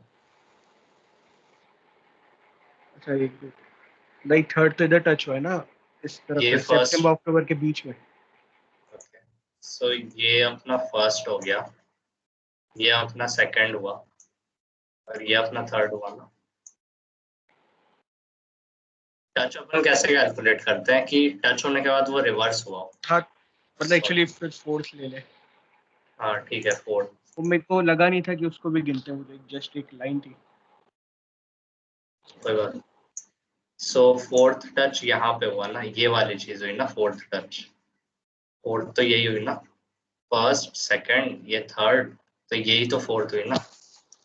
देखना 16 सितंबर से थोड़ा पहले इसी इस एरिया में ये वाला ना। हाँ हाँ इधर तो जोन यहाँ में आया, फिर जोन से जोन उठा में आया तो और बुलिश कैंडल भी बनी, करेक्ट। यहाँ पे हमारा क्लियर कट ट्रेड बन रहा था, सही है। तो यहाँ हमें लॉस हो जाता, तो मैंने ऐसा थोड़ी बोला यार कि नहीं तो 100% मतलब वाला। कुछ नहीं हाँ 100% नहीं बट हाँ हाँ, तो यहाँ पे देख, तो यहाँ पे हमारे स्टॉप लॉसेस फिर वर्क करेंगे। हम जो भी ट्रेड्स लेते हैं ना, हमारा ट्रेड लेने से पहले हमारा काफी क्लियर कट रहता है कि हमारा टारगेट क्या रहेगा स्टॉक का एंड स्टॉप लॉस क्या रहेगा। तो वो हम सीखेंगे कि स्टॉप लॉस हमें कैसे लगाना होता है। इसलिए मैंने बोला कि अभी आप ये एक चीज सीख के आप ट्रेड करने मत बैठ जाना, वहीं पे रिस्क मैनेजमेंट आ जाता है। हम यहाँ तक होल्ड करके नहीं रखते, हम यहाँ तक होल्ड करके कभी नहीं रखते स्टॉक। यहाँ पे यहाँ पे डेफिनेटली ट्रेड हम लेते, 10.40 पे हमारा ट्रेड एग्जीक्यूट होता, बट हम उसके हिसाब से स्टॉप लॉस और टारगेट सेटअप करते।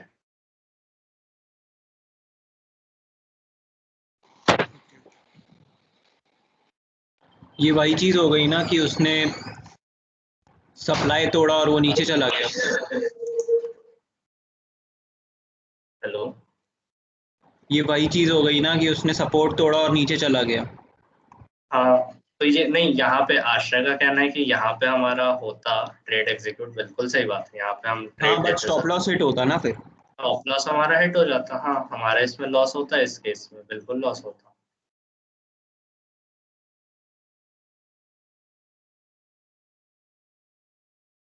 तो वही केस है, मतलब हर बार तो नहीं होगा प्रॉफिट, कुछ टाइम लॉस भी होंगे डेफिनेटली, बट हम उसके हिसाब से स्टॉप लॉस अपना हमारा हिट हो जाता। इसमें इस पर्टिकुलर सेटअप में, इस पर्टिकुलर स्टॉक में हमें लॉस होता। I agree.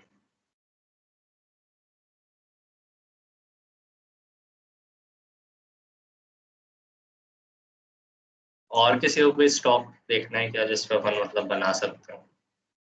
नहीं तो जोन्स में तो बस इतना ही था यार। एक बार डिक्सॉन टेक्नोलॉजीज का लास्ट वीक का देखो। डिक्सॉन,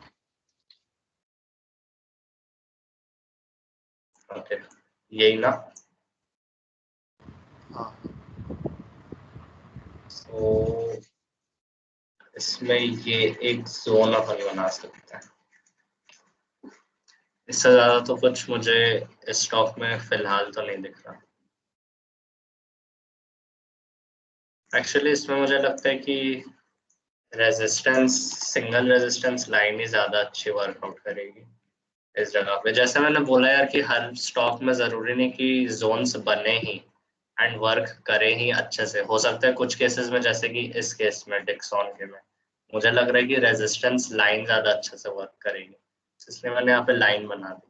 बहुत सारे स्टॉक्स में मैं जोन्स नहीं बनाता हूँ, मैं देखता हूँ कि किसमें कौन सी चीज ज्यादा अच्छी वर्कआउट कर रही है। तो साई साई आपने पूछा था नहीं है, डेक्सॉन वाला।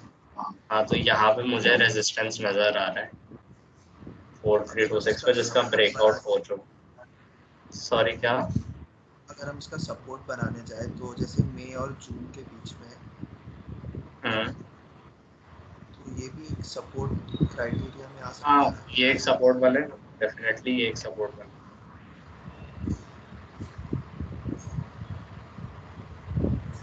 ये एक सपोर्ट बन जाएगा।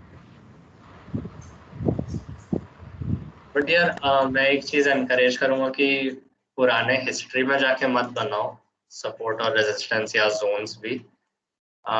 हिस्ट्री में जाके मत बनाओ, इसका मतलब ये नहीं कि मतलब नहीं बनाओ। मैं क्लैरिफाई करता हूँ थोड़ा सा कि ऐसे ही जोन्स और रेजिस्टेंस और सपोर्ट बनाओ जो कि हमें आगे काम आ सके। जैसे ये वाला अपन ने सपोर्ट बनाया, तो ये हो सकता है अभी हमें ज्यादा कुछ काम में ना आए, बट ये वाला जो रेजिस्टेंस हमने बनाया ये हमें काम आ सकता है, क्योंकि यहाँ से टेक्निकली ऐसा बिल्कुल हो सकता है कि यहाँ से ये ब्रेकआउट हुआ एंड ये वापस यहाँ पे टच करने के लिए आए। इस स्टॉक को रीटेस्ट बोलते हैं, इस चीज को, जब कोई ब्रेकआउट होता है वापस आता है एंड वापस यहाँ से जाता है, that's called retest in technical terms. तो ये हमारे लिए एक इम्पोर्टेंट है। ये वाली लाइन हमारे लिए उतनी ज्यादा कोई इम्पोर्टेंट है नहीं अभी, पहले अगर हम बना लेते कभी मई वगैरह में तब हमारे लिए इम्पोर्टेंट, अभी तो ये रेलेवेंट है नहीं। और कोई स्टॉक किसी को बताना है क्या?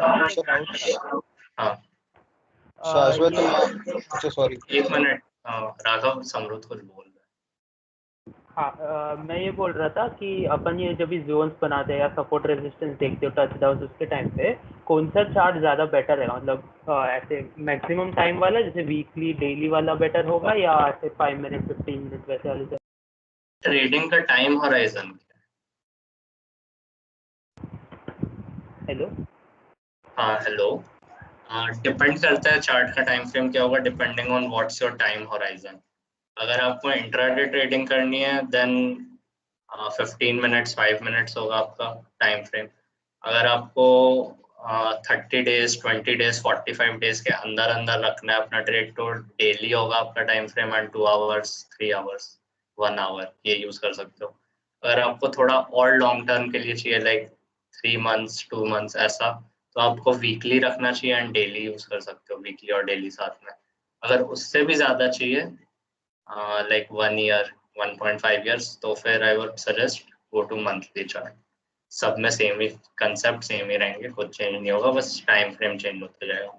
एंड आई वुड सजेस्ट कि start with higher time frames, daily weekly monthly, इन्हीं से स्टार्ट करो क्योंकि यहाँ पे अडेप्ट करना बहुत इजी हो जाता है।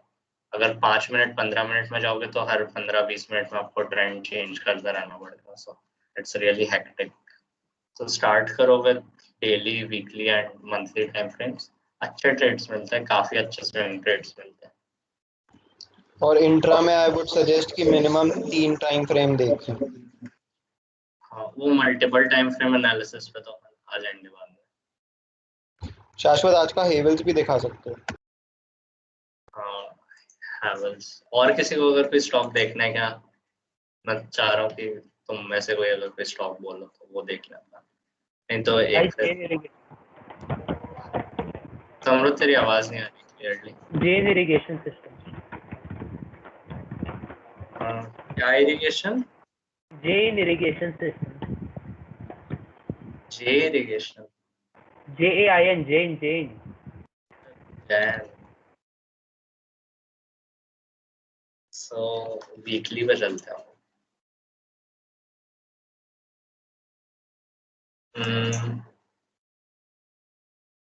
इसमें मुझे कोई जोन तो नहीं नजर आ रहा है यार, ट्रेंड लाइन बनाने की ट्राई कर सकता हूँ। ऐसी एक ट्रेंड लाइन बनेगी बट ये कोई बहुत ज्यादा स्ट्रॉन्ग ट्रेंड लाइन है नहीं, मैं पर्सनली ट्रेड नहीं करूंगा इस पर्टिकुलर ट्रेंड लाइन के बेसिस पे।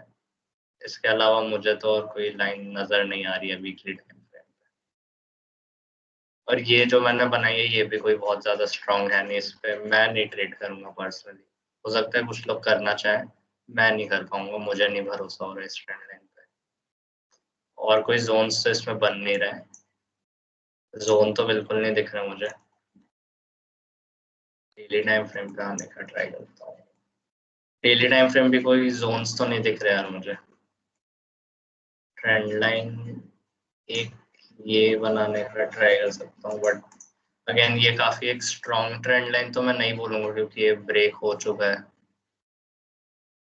ये ट्रेंड लाइन फिर भी रिलेटिवली ज्यादा स्ट्रॉन्ग है इस वाले से, इस वाले ट्रेंड लाइन के बेसिस पे अपन ट्रेड कर सकते हैं क्योंकि देखो ये पहले सपोर्ट बन रही थी, बार बार सपोर्ट बनी है ये, एंड जैसे ही इसका ब्रेकआउट हुआ ये रेजिस्टेंस बन रही है फिर, एंड वापस से ये यहाँ पे सपोर्ट ले गई है। हाँ इस ट्रेंड लाइन के बेसिस पे हम काम कर सकते हैं इसमें, ये वाली जो ट्रेंड लाइन बनी ना इसके बेसिस पे हम काम कर सकते हैं। Of course combining it with candlestick patterns and some indicators always. सिर्फ ट्रेंड लाइन और जोन्स देख के मैं कभी नहीं ट्रेड करता हूँ, and I would not suggest you also. किसी के साथ कंबाइन हमें जरूर करना पड़ेगा इस चीज को। ओके ठीक है, तो एक चीज सेशन एंड करने से पहले हम लोग ने एक ग्रुप बनाया टेक्निकल एनालिसिस का, एंड वो ग्रुप क्यों बनाया मैं एक और बार एक्सप्लेन कर देता हूँ। एक्चुअली ये जो हम तो आपको बता दिए 1 घंटे में सपोर्ट जोन क्या होता है, सप्लाई जोन क्या होता है, डिमांड जोन क्या होता है, सपोर्ट रेजिस्टेंस, बट मेन काम है इनको स्पॉट करना। नेकेड चार्ट्स में ये स्पॉट करना बहुत मुश्किल हो जाता है जो बिगिनर्स होते हैं। सो ये प्रैक्टिस करना बहुत इंपॉर्टेंट है। एंड सिर्फ ट्रेंड लाइन बना देना काम नहीं है, वो ट्रेंड लाइन स्ट्रॉन्ग होना चाहिए, वो रेलेवेंट होना चाहिए। आज के डेट में अगर 20-30 स्टॉक्स अगर मैं एनालाइज कर रहा हूँ तो उसमें से मुझे हार्डली 5 या 7 या 10 स्टॉक्स ही मिलते हैं जिसमें से स्ट्रॉन्ग हाई प्रोबेबिलिटी वाले जोन्स और ट्रेंड लाइंस बनते हैं। नहीं तो मोस्टली में मेरे ऐसे टाइप के बन जाते हैं जो मतलब उतने ज्यादा अच्छे नहीं है, पावरफुल नहीं है, जिसमें मुझे नहीं मजा आता। तो इस चीज के लिए यार प्रैक्टिस करनी पड़ेगी कि कैसे स्ट्रॉन्ग बना सकते हैं, रेलेवेंट ट्रेंड लाइंस बना सकते हैं, सपोर्ट रेजिस्टेंस और जोन्स बना सकते हैं। तो वही प्रैक्टिस प्रमोट करने के लिए हमने एक ग्रुप बनाया टेक्निकल एनालिसिस का, उसकी लिंक मैं शेयर करता हूँ अभी चैट में। सो उसमें आप अपने शेयर करना जोन्स बना के, उनके स्क्रीनशॉट डालना, किस पैटर्न में डालना है मैं वो मैसेज में डाल दूंगा उसी ग्रुप के। एंड हम उसमें से फिर बता देंगे आपको कि आपने सही बनाया है कि नहीं या गलत बनाया या कुछ इम्प्रूवमेंट हो सकता है कि नहीं, क्योंकि मोस्ट ऑफ द केसेस में बहुत इम्प्रूवमेंट की ज़रूरत होगी जब भी आप रेजिस्टेंस सपोर्ट नए नए बनाना स्टार्ट करोगे। So I would encourage you to post your screenshots on them and उसके साथ कुछ इन्फॉर्मेशन कि कौन सा टिकर है, कौन सा टाइम फ्रेम है, क्या क्या इन्फॉर्मेशन प्रोवाइड करनी है स्क्रीनशॉट के साथ, वो मैं बता दूंगा। तो ये अपन करते हैं एंड आई एम एक्सपेक्टिंग कि आज रात तक मुझे 10-20 स्क्रीनशॉट्स तो आ ही जाएंगे, गिवन दैट हमारे 16 पार्टिसिपेंट्स ऑलरेडी हैं। एंड ये वाला ग्रुप यार प्लीज सिर्फ उन्हीं लोग ज्वाइन करना जिन लोग को जेन्युइनली इंटरेस्ट है, जो प्रैक्टिस करोगे, जो एक्टिव रहोगे उस ग्रुप पे, जो अपना एनालिसिस शेयर करोगे वहाँ पे, ठीक है? क्योंकि ये पूरा प्रैक्टिस का ही गेम है टेक्निकल एनालिसिस, क्योंकि पैटर्न फाइंड आउट करना है, हमें दिखना चाहिए नेकेड चार्ट में कहाँ क्या बन रहा है, और स्टार्टिंग में वो नहीं दिखेगा, वो 100-200 स्टॉक्स देखने के बाद ही वो चीज़ समझ में आती है। सो ये एक बहुत अच्छा प्लेटफॉर्म है वो व्हाट्सएप वाला ग्रुप, हम वहाँ पे बता देंगे हमारे हिसाब से कि क्या इम्प्रूवमेंट हो सकता है। सो मैं लिंक उसकी शेयर कर देता हूँ, 1 मिनट।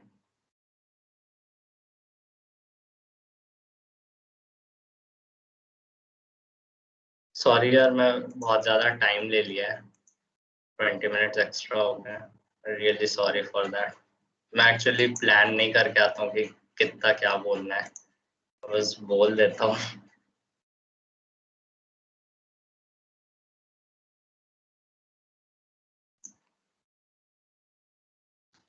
सो ऑलराइट, तो यही वो वाला ग्रुप का लिंक है जो मैंने शेयर किया अभी। तो आप अगर यार जेन्युइनली इंटरेस्टेड हो प्रैक्टिस करने में तभी ज्वाइन करना, हम ये वाला ग्रुप काफ़ी क्लोज रखने का ट्राई करेंगे जो लोग इंटरेस्टेड है। मैं ये वाला और कहीं पे भी शेयर नहीं करूँगा, मैं सिर्फ यहीं के मीटिंग चैट्स में करूँगा। एंड एक और चीज़ है, अगर ये वाला ग्रुप एक्टिव रहता है ना, अच्छे से एक्टिव रहता है, तो हमने एक इवेंट प्लान करके रखा है, तो वो इवेंट मैं तब डिस्क्लोज करूंगा जब ये वाला ग्रुप एक्टिव हो जाता है, टेक्निकल एनालिसिस वाला ग्रुप, अगर लोग प्रैक्टिस करते हैं। एंड क्यों मैं ऐसा बोल रहा हूँ कि तभी डिस्क्लोज करूंगा, ऐसा नहीं कि मुझे हाइप बढ़ाना है, उसके लिए नहीं बोल रहा हूँ, क्योंकि जो इवेंट हमने प्लान करके रखा है ना, उसके लिए बहुत ज़रूरी है कि आपको ये सब जोन्स बनाना है, आपको टेक्निकल के बारे में थोड़ी सी साउंड नॉलेज हो, तभी उस इवेंट में आप पार्टिसिपेट कर पाओगे। थोड़ी सी एक हिंट दे देता हूँ इवेंट का कि अगर आपके डीमैट अकाउंट नहीं है एंड आप अगर ट्रेड नहीं कर रहे हो ना, तो आपके लिए ये बहुत अच्छा मौका होगा इस इवेंट में पार्टिसिपेट करके, free of cost of course. आपको सिर्फ एनालिसिस करना है अपना फ्री में, and you will get a chance to win some money. Okay, you will get to earn some money on your analysis if your analysis works proper. उसके क्या rules होंगे, कैसे करके एग्जीक्यूट करेंगे, सब कुछ डिस्क्लोज करूंगा बहुत डिटेल में।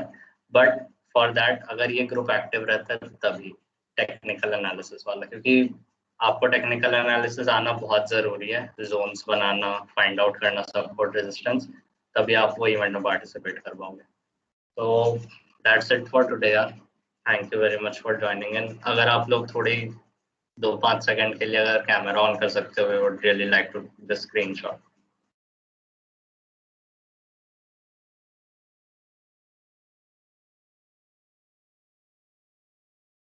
Okay, thank you Ved, thank you Soham, Raghav तो तुम नंबर हो, तुम्हें नहीं थैंक यू मिलेगा।